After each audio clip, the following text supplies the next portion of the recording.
Hello everybody, my name is Aceface. Today I'm going to be trying the Devoter in the Abyss. This is for the T4 Electricals.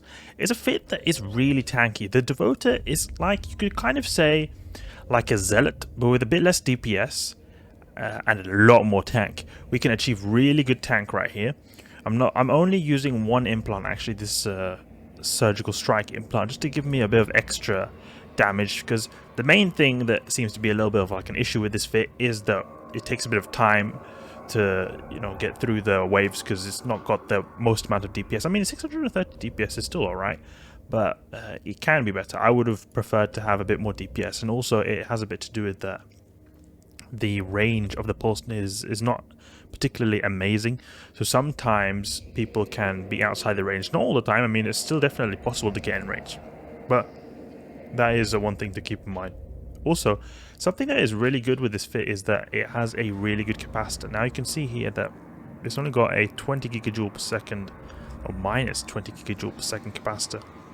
This is not a amazing capacitor you would say in normal space, but we're going to do the electrical side, so we'll have better capacitor there.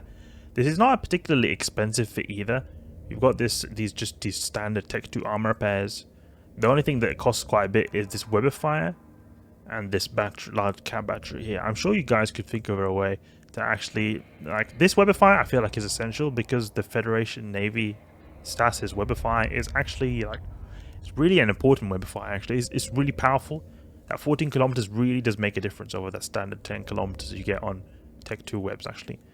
The Thukker large cap battery, it could actually be replaced with the Republic Fleet large cap battery.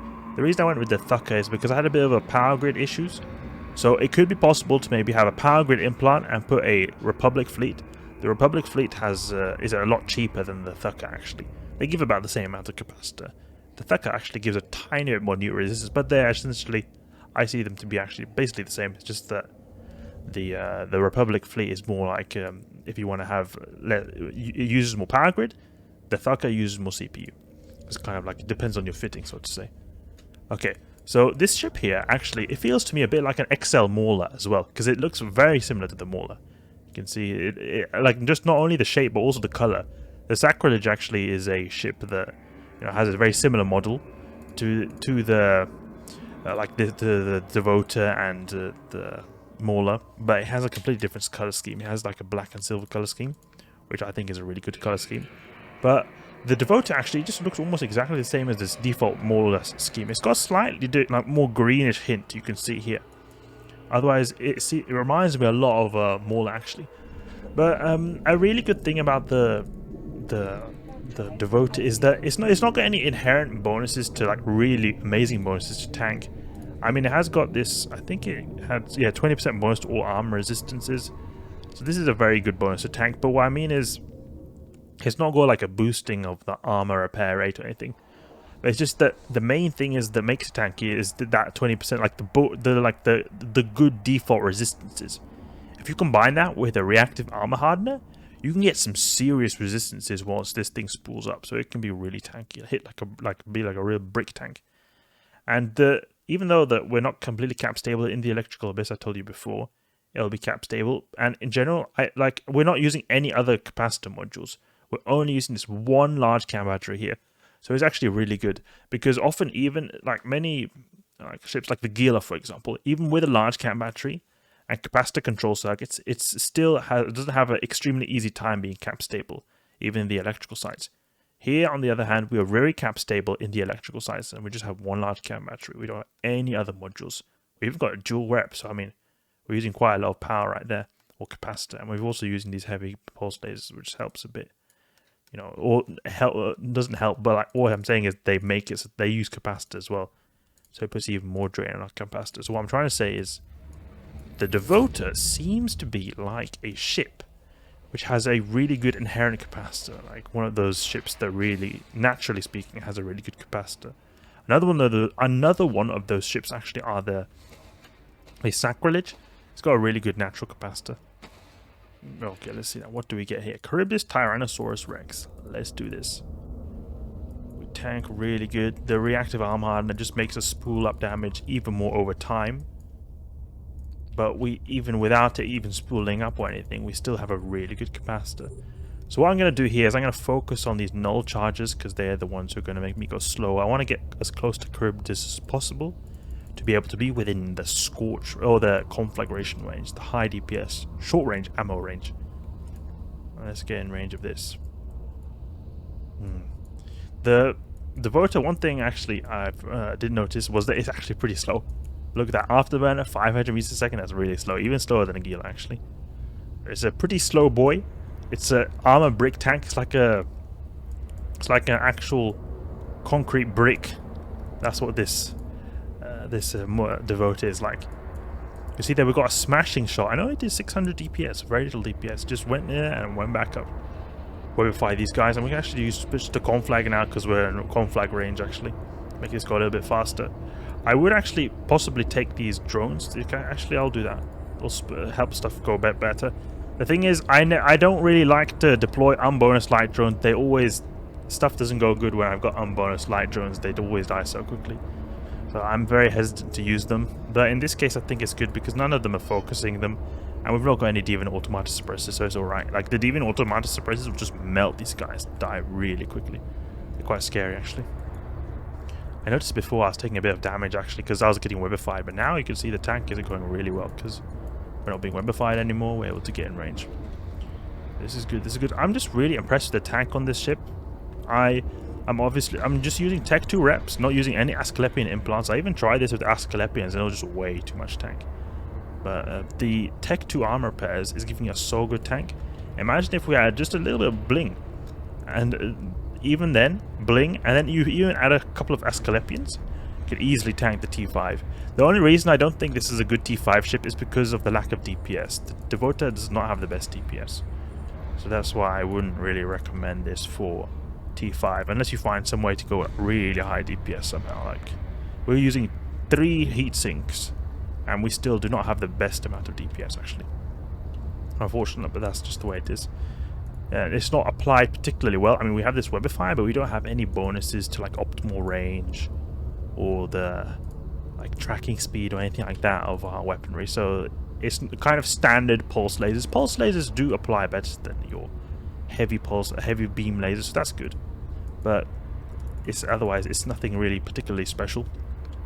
But I still feel like it's better than a Sacrilege in some ways, because the Sacrilege actually it can get good tank, but it's very hard for it to get good DPS. That DPS is often not applied particularly well because the heavy assault missiles just apply like absolute dog crap to most of these small stuff. It's quite tragic actually. I know that some people, they use like a really blinged application modules to be able to apply stuff, but really I just don't like the heavy assault missiles, especially on the Sacrilege, because the Cerberus, it seems to have a bit of a velocity to its heavy assault missiles, so it kind of helps in that regard because velocity in a way indirectly helps your like application a bit. I think it improves the explosion velocity indirectly, which helps a bit of application with the missiles, but the Sacrilege really just so crap when it comes to application. Even the Rage has big problems actually applying to the standard sleeper cruisers, and I really don't like that. But the Devoter, on the other hand, it doesn't have really any issue at all applying, or it does have sometimes when you got these frigates that are really fast, but often you can just keep a range of like 10 kilometers, webify them, and you'll often apply really well with the Conflagration. And even if you can't, then you can maybe just go with something like maybe the Scorch. Scorch has a tiny bit better tracking than the Conflagration, so you could use Scorch if you really have problems with tracking. And then you always got these light drones if you've got these pesky little frigates that are really annoying actually.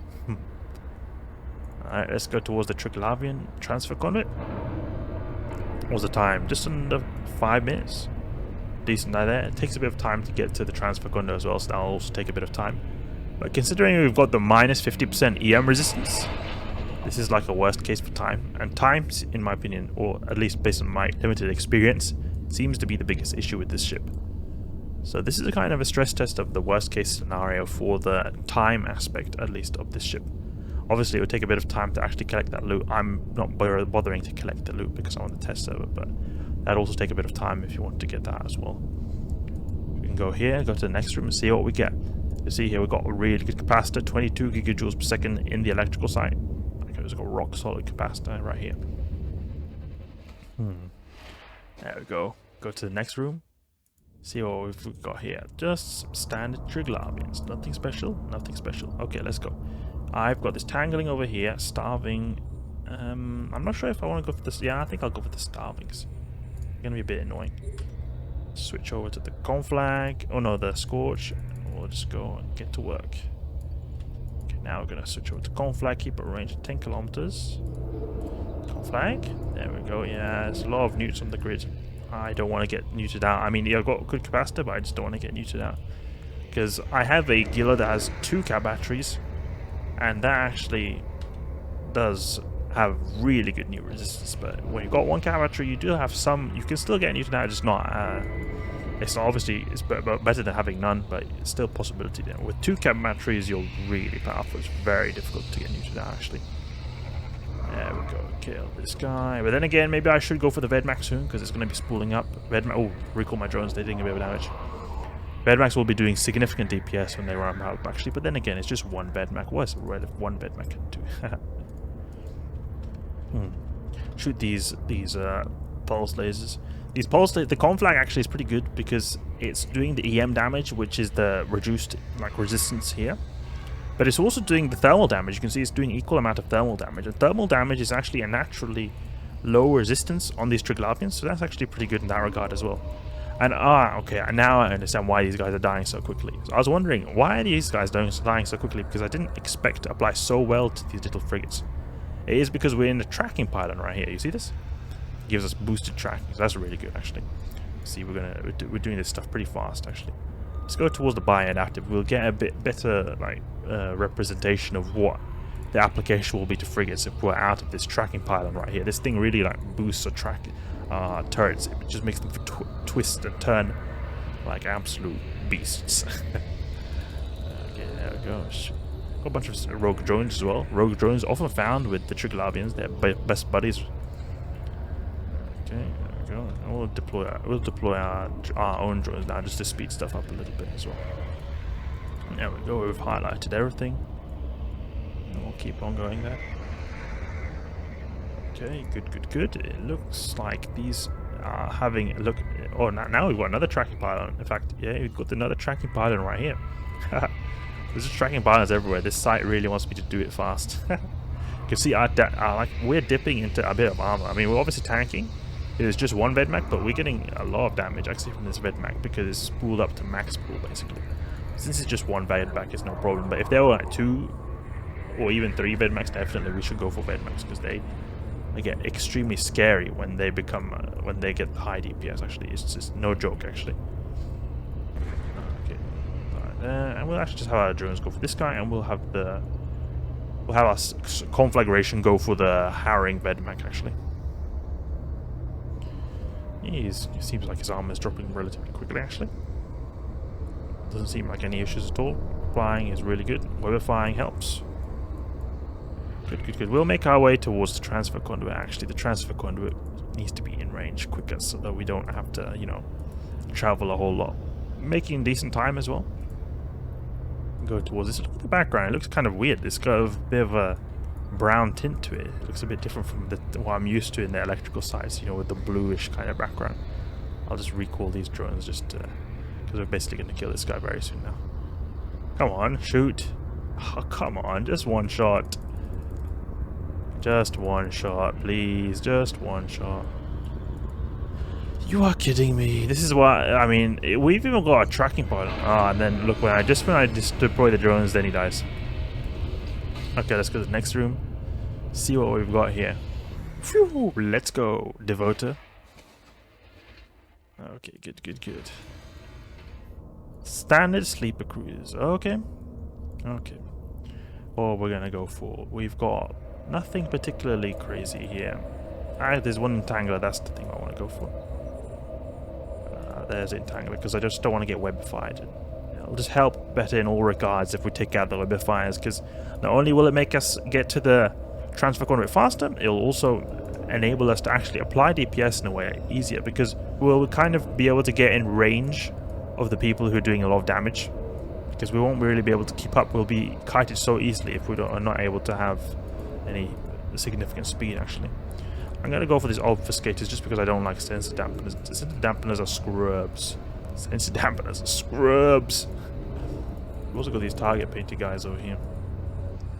You know, when I used to use my MWD Gila a lot, and back then it was always these warp scramblers who were just my real big fear. Just don't warp scramble me so that I'm just stuck in place.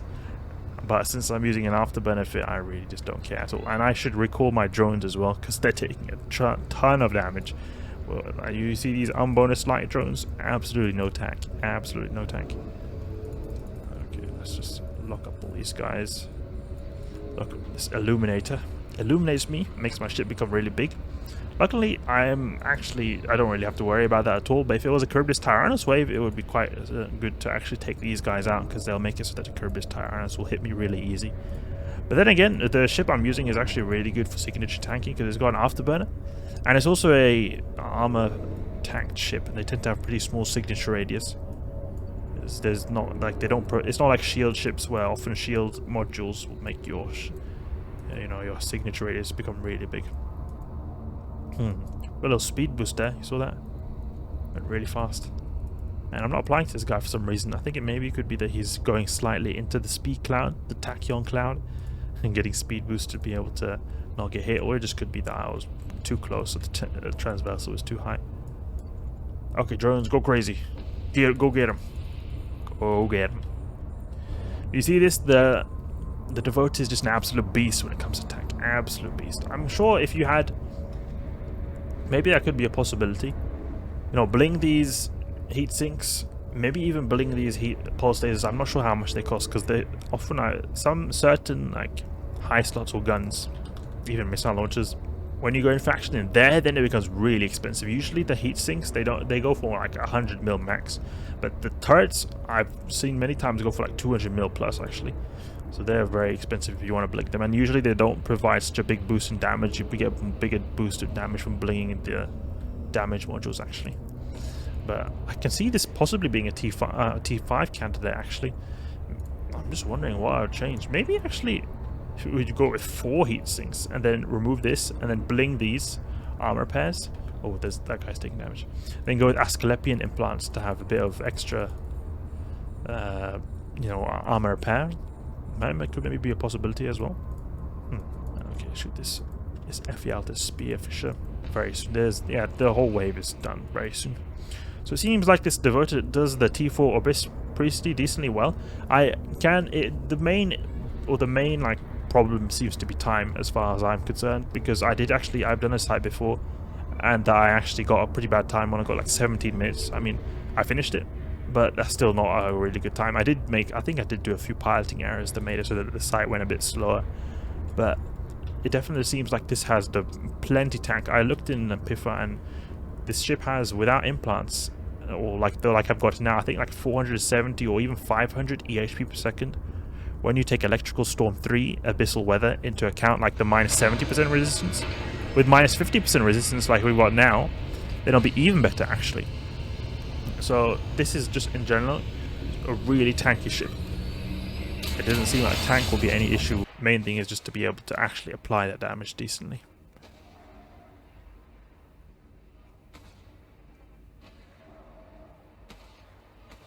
Okay, there we go. Devoter in the T4 Abyss. Hope you guys enjoyed this video right here, and if you did, please leave a like and subscribe. I'll catch you guys later.